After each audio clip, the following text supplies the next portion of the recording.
there, and welcome back to the Mindset Check podcast. I'm your coach, Misha McKittrick. This is a podcast where we believe that when you take time for a mindset check, you have more power than you think you do. And we also believe that time allows us the space to welcome the thoughts, ideas, and experiences that help us to heal.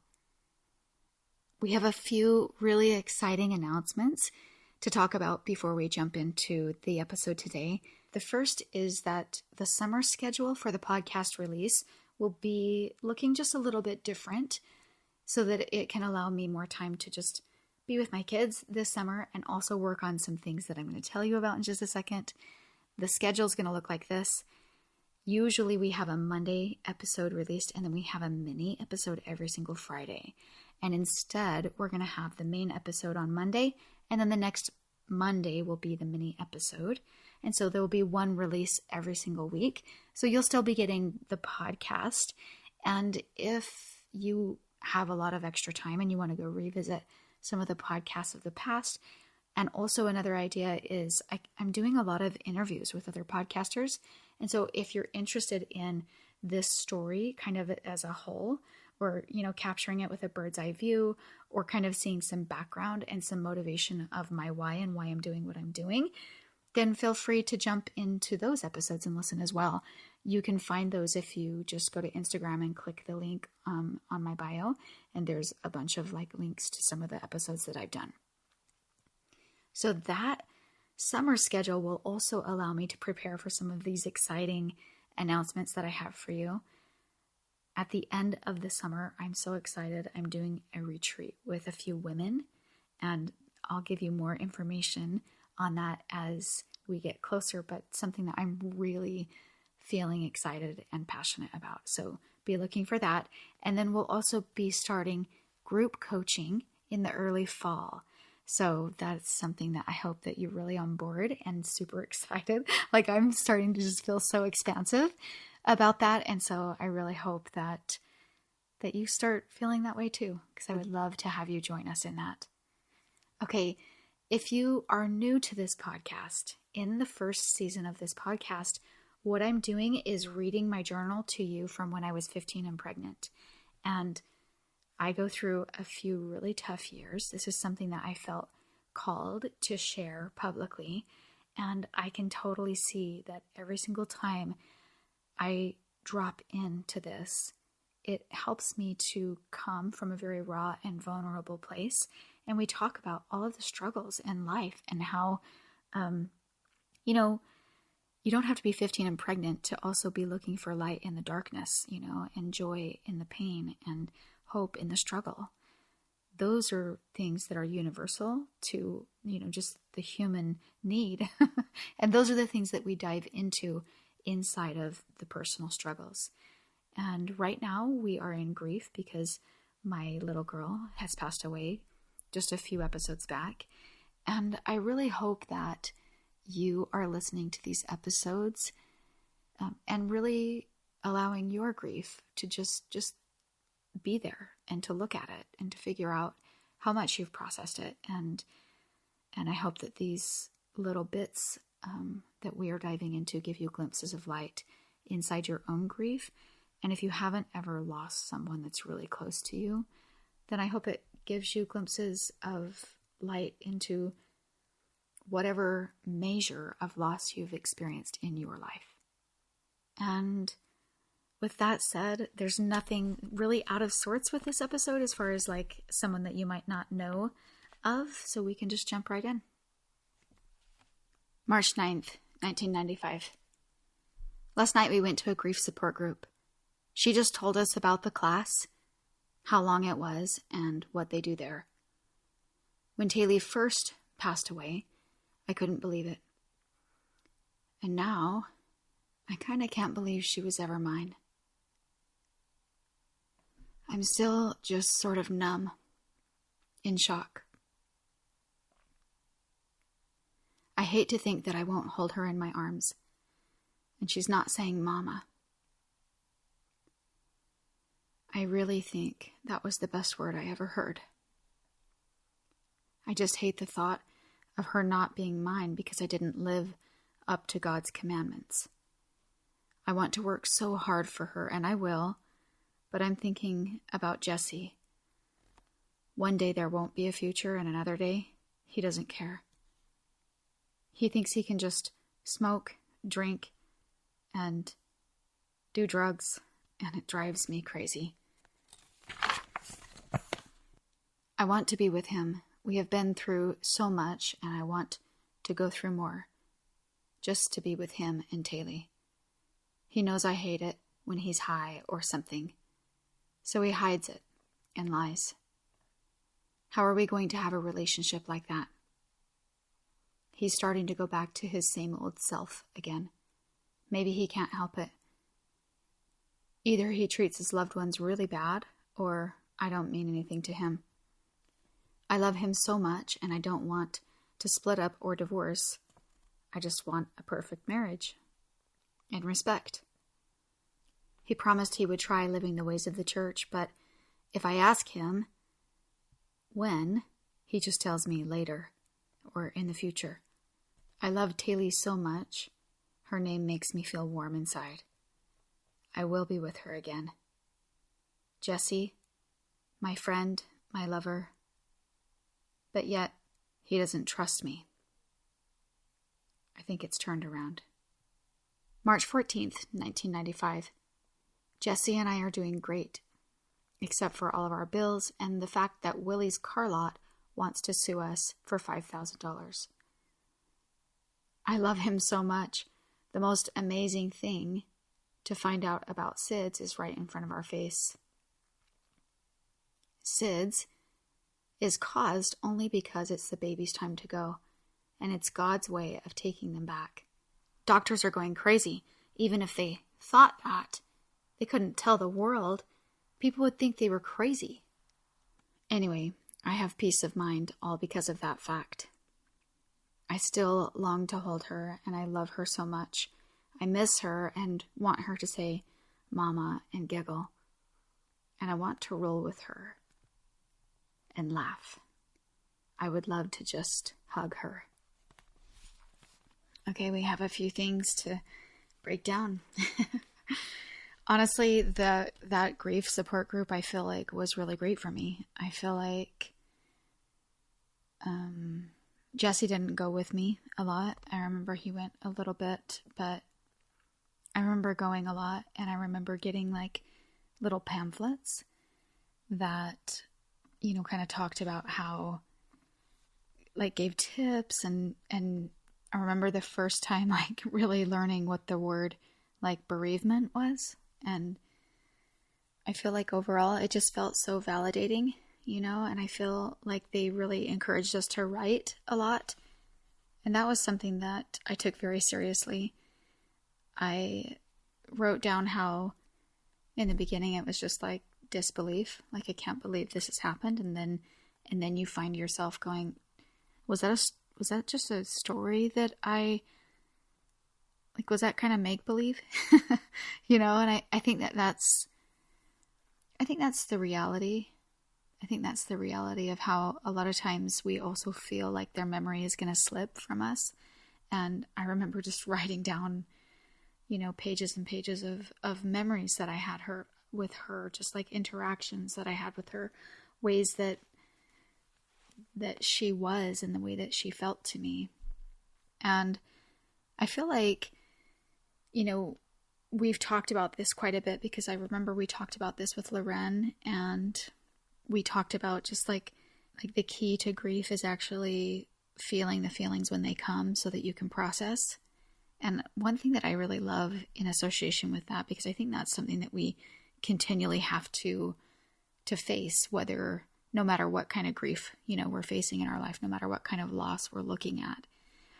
And I don't know if you've ever thought about this later in your life, but I'm sure most of you, this was just such a popular book, I guess, when I was younger. And so if you don't know it, the monster at the end of this book, you know, it's a Sesame Street book, and Grover in the book is like horrified to learn that there's this monster at the end of the book, and he starts the book off by like begging the reader not to finish the book so that you can avoid meeting the monster that's at the end. And every single page that you turn, Grover constructs a series of obstacles in hopes, to push you away from like, just stop reading the end of the book. And as a kid, when you're reading it, or if you've read it to kids, they are just laughing, right? They're dying because he's trying to build a large brick wall. He's trying to nail it one page to the next. He's trying to do all these things to get you to stop turning the pages and don't make it to the end of the book. And finally, by the end of the book, we learn that the monster is himself. And he's quite embarrassed because he knew there was a monster, but he didn't know that it was him. He didn't know it was his own self. And I think that is so, in the book, Grover tries to laugh it off, claiming he knew it all along. But he does act, embarrassed at the end. And I think about that with us and how so many times we avoid turning the page, and we spend all of this energy to not confront the thing when the thing is just us. It's just us. And I think that there's another thing that I'll share a little bit later in the episode when we can learn that as we spend so much energy doing that, we also shut out like a flood of what could be there, of feelings of love, and that we still have the capability of feeling love, love for the person that we've lost, but also love just for the people that are in our life. And a lot of times we're trading those feelings with fear because we're so afraid of what's at the end of the book. And I just thought that was such a poignant way of looking at life. And I never really looked at the monster at the end of the book, that beautiful book, in that way. Another thing that I talk about is, being numb and in shock. And honestly, sometimes I think we just need to be in that state sometimes, So there's all of the willingness to continue to look at it, but it takes a long time for our brain to process things and to accept things and to feel, and just to truly just feel how, the loss of what we once held in our arms, or, missing the words that we really loved hearing. And my cousin Cami, she wrote a song called A Parent's Lullaby, and I'll put it in the show notes, and I'll put the video for, the music video for this song. I'll put it in our Facebook group in Mindset Check. It's just a really beautiful song about sometimes parents need a lullaby. Sometimes parents are the ones who need the comforting. It's a song that talks about how, especially for parents who've lost children, that how my short life had a much bigger plan, like more than birthday cakes and more than first dates and more than hearing you say I do. And instead of goodbye, like sing this lullaby and I will be with you, and just a lot of really great reassurance. And I think that that's a really important thing to attach ourselves to. In another episode, we especially talked about beliefs. And I think the line, my life had a much bigger plan, I feel like that I definitely associate with that belief, and not just with my daughter, but I believe that there's a plan in all of the things. I mean, if you've ever heard of stories that are super wild and crazy of somebody riding on their motorcycle on the freeway at however many miles an hour and getting in a wreck and then they're fine, or, a story that I know of somebody that was drowning at Lake Powell and like an angel coming and like pulling them up to the surface. I mean, you've probably heard stories like that in your life and you go, it was not the plan for them. And I think on the flip side, I think it's okay for me to associate and understand that there is a plan. And if my daughter's life was short. I believe there was a much bigger plan. I believe there was a plan for my dad. And I feel like being tutored in the idea that there was a plan was something that it was like a message that I kept coming back to and kept hearing and kept learning. And I'm going to come back to that in just a second. There's just a couple of other things I wanted to address before we continue to talk about that plan. One thing that is really interesting that I actually didn't write about, at the very end of March 9th's entry, I just kind of said, Jesse, my friend and my lover, but yet he can't trust me. And I just wanted to point this out because I want you to understand what's going on for him. I think this is very interesting. He, at that time, was trying to convince me that I was cheating on him. And, like, I remember having to like, talk myself through, like, that never happened. None of that ever happened. And, I think it's interesting that I'm very busy processing all of this grief, and this is what he's processing. Sometimes I think maybe that's bringing up things for him, for Jesse, that like he hasn't dealt with, right? Or isn't handling or dealing with.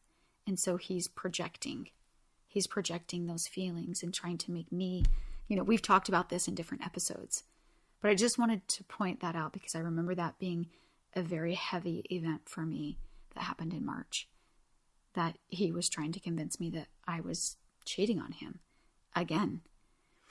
And when there was not even any circumstance, and I thought, sometimes maybe grief can bring up other things too in our life. Sometimes. So, I talked about how I hate the thought of her not being mine because I didn't live up to God's commandments. And I think that it's interesting that there was I think I felt like that because there was such a stark difference between Jesse and what he was doing and what I was beginning to kind of turn this corner and really wanting to devote my life in a different way. I feel like when there is such a difference, I feel like I was stating exactly where I wanted to be, and I was asking him to join me on that path, and he was really, really not on that path. He was absolutely not committed on, to that at all. But it has brought up for me this question of people not feeling worthy, because I feel like I knew that I wanted to be doing the things that I knew I should do, and that was okay for me. Like, I didn't sit and feel like I wasn't worthy. I just was feeling that difference because of where he was at. However, I've talked to a really close friend, a really dear friend of mine who has lost her boy, and she consistently feels, and she's just a really good woman, and she consistently feels like, she's not worthy of those blessings. And I think that is a really hard thing when we continue to like judge ourselves so heavily. I think it's easy to sit back and assume that everyone else has life under control and they don't have to deal with the dark little weaknesses or imperfections that we have. And what if it's really just that that our mindset is a little different? Okay? Because the conclusion that I have come to is that it's less about the place that we're at and more about the road that we're on. Just think about that. It's less about the place that we're at and more about the road that we're on. That's what grace is for. Grace fills in all the differences, all the cracks in your road. But if you're on the road, that's what matters. If you're not on the road, you can always get on the road, And I think that that's just a matter of our focus, because I don't think that God wants us to be concerned all the time with, how good we're doing, or to judge ourselves, or, how we look in the eyes of others, or any of that. I think that he just wants us to move forward. And when we move forward and we get rid of all of that stuff, we open up ourselves for other feelings. We open up ourselves to be closer to our angels that have passed. We open ourselves up. So just a little reminder right here that the only person that's between is you and God, and all you need to do is move forward. That's it. It's very simple, and we overcomplicate it. Okay, now I want to circle back to the whole idea of the plan and the things that we were talking about with death and living, and all of this being trusting in his timing, part of the plan. I talk about SIDS and the explanation with it and my peace of mind. And I'll just say that I think what I really believe is that it doesn't matter the cause of death, if we can look at that it was the timing. It's kind of like how Loren said about Elle in the last couple of weeks, how she doesn't have any blame over the person who was driving the car that, backed up over Elle and had that accident. For her, she knew better. She knew that it was God's timing. And I feel like, how I was telling you, I was being kind of tutored in that area, and tutored in the way of it really being God's timing, even if it's not SIDS, or even if it wasn't this or that, it would have been something different. And I think that that's something that really helped me come to a place of peace in my life. There was a story that my son and I were listening to this podcast last summer, and I remember this was my youngest. He was 11 at the time, and he was listening to this story of a boy who passed away while he was choking on a fruit snack. And I remember my youngest asked me, "Mom, so I wonder if that mom doesn't buy fruit snacks anymore." And that was such a good opening for me to talk to him about life and death and timing, and, even my own experience when I had more babies after Taylor. Because more babies, I had to make the decision that I wasn't going to spend my life worrying if they too would stop breathing in their sleep. That was a distinct decision for me.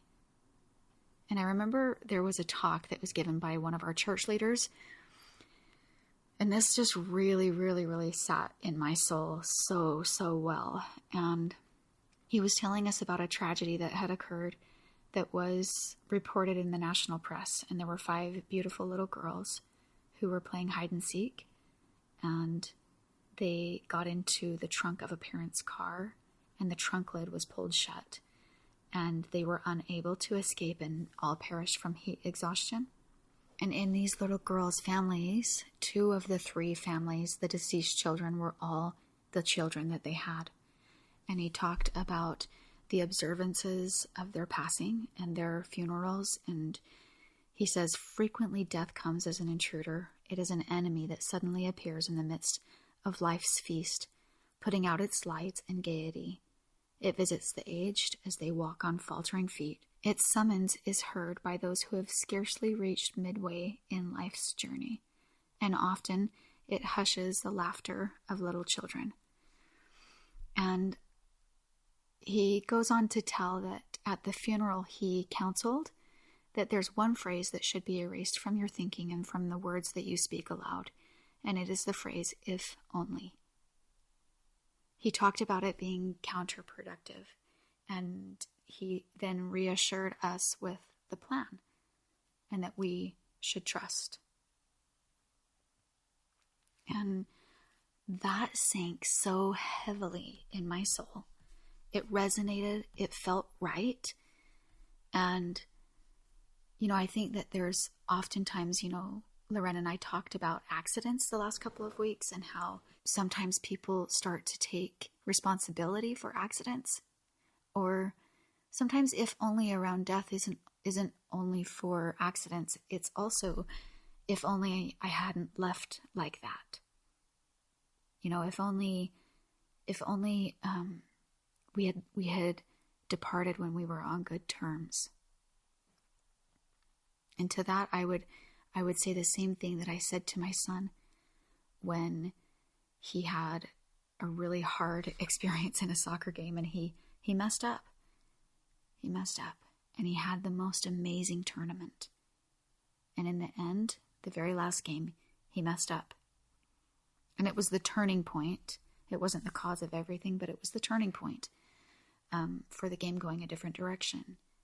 And I looked in his eyes and I said, listen, you had your best tournament ever.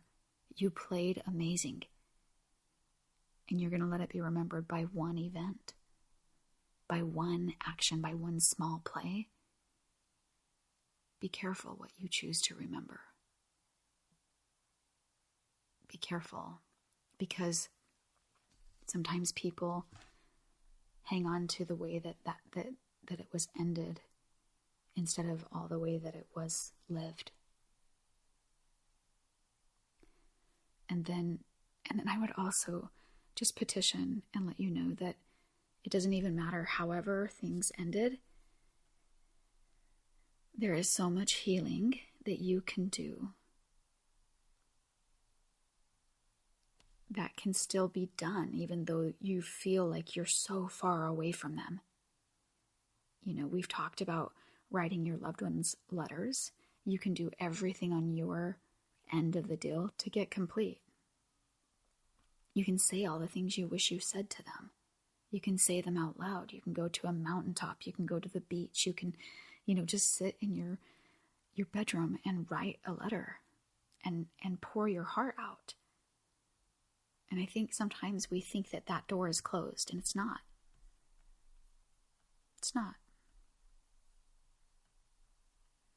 So another thing that I wanted to talk about was this quote that says, time doesn't heal anything. We heal ourselves over a period of time. And I really sat and pondered that quote for a while. And I'm not really jumping on board with this quote because I'm not really sure that we heal ourselves. I think that there are many contributors to our healing. And I do believe that time is a contributor in the way that as we live and as time passes, we continue to learn. And as we learn, we adjust our mindset so that we can heal. That goes with anything in life. So C.S. Lewis is one of my very favorite writers. And I read A Grief Observed just because I've always wanted to read it. And I really loved that this was a period of time where it would really mean something to read it.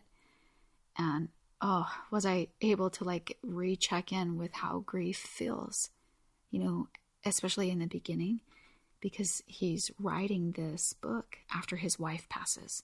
And man, he really, really loved her, and they had a really great relationship. And he was also a bit of, he was so intellectual that not a lot of people kind of floated around through life on his, intellectual level. And so for him, his wife was just everything for him. And in the beginning, when she passes, he is so bitter. He's fearful of forgetting her. He's afraid to talk about her with her kids. And then he's questioning every thought that poses the idea for comfort. The very thoughts that we've even talked about on this podcast. It's he doesn't want to get on board with those things because he's just mad and he's just upset. It's all part of it.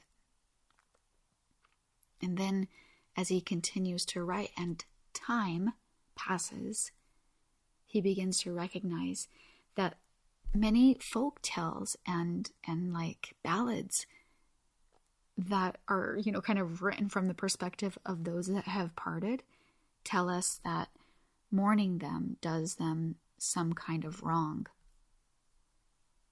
And he really, really let himself resonate with that. And then he started to feel that the less that he mourned her, the nearer he felt to her. And it was then that he began again to see the beauty in the world, because really he couldn't see it. He was stripped of it. It was stripped because of how much of a hole he had in his chest. And so he begins to see that the world is beauty. And he started to see that again. And then he allowed himself to start praising his wife as the gift that she was. And he wrote this: "Don't we in praise somehow enjoy what we praise, however far we are from it?" So in the very moment of us praising something, like, there has to be some enjoyment to be able to praise it. Sometimes things are so simple, but then they give you that whole, aha moments. And then he realized that in praising her, in some way, he was still enjoying her. And that came in place of all of the bitterness. And so sometimes I think it's important to look at that, because yes, there's some time that needs to pass where we can be bitter, but we always have to ask ourselves, how do we want this to continue? And are we going to allow time to bring in a new perspective? One that allows us to heal. One that allows us to see it differently. One that allows us to see that the monster at the end of that book really isn't that bad, if we will just read it. And then I loved this thought that said, we all become stories in the end. Don't you think she would like to be a happy one? Yeah. If I leave here, I hope to be a happy story. I'm sure you do too. And that's a gift we can give to our loved ones. I hope that you find power in those thoughts, in the thought of confronting the monster at the end of the book, in knowing that we need comfort too, that parents sometimes need a lullaby, and that if we can look at the place that we're at, and instead of only looking at that, looking about the road that we're on, asking ourselves to remove "if only" from our vocabulary, no matter how it applies to our grief, and finding what we can replace it with. And then allowing time to teach us, not necessarily to heal us or to heal ourselves, but to allow all the things that are placed in our life to sort of tutor us while we're going through it, to be the thing that heals us. So I hope you find more power in that than you thought you otherwise had, and in the way that you decide to remember. I really want to recognize you and just say thank you for everyone who has really reached out and let me know how this podcast is helping them or changing, anything for them. I have a little shout out to a friend, Demi, who just started listening, and she just thanks me for being very vulnerable in taking everybody on this journey. And she said, I just want to keep diving in more. Being mentally awake, that's one of the episodes, has been so soothing to my soul. That episode felt like I was sitting in a room with you on the couch just chatting. And then the Blessing of Thorns, I nearly cried. So many jewels and so many takeaways. And Demi, thank you so much. Little things, little bits of feedback really, really keep me aligned with my why and my purpose in sharing, in hopes that it's making a difference for you. And also, this is such a great review, and I want to encourage more reviews just because I know what it does for the podcast to be shared more. And so I want to encourage and do a little giveaway around reviews. And all that you need to do is leave a rating and a review, and then take a snapshot of it and send me the picture, just like in a DM on Instagram. My Instagram handle is my friend Misha. That's Mesha. And I will also announce this on Instagram, but I will be doing a giveaway, a gift card to Amazon. So I would love it if you want, and if you've already reviewed and you just want to send me a snapshot of the review that you've already written, then that would be awesome. That would be awesome. And then I'll just enter you into the giveaway. So it just makes, you wouldn't believe it just makes such a huge difference to have those reviews. So I would really appreciate that. And lastly, I just really want to say thank you once again for letting me walk on part of your journey with you today. And I wanted just to leave you with this quote by Alicia. May you find the strength and resolve today to allow a deeper sense of healing to begin. Until next time, my friend.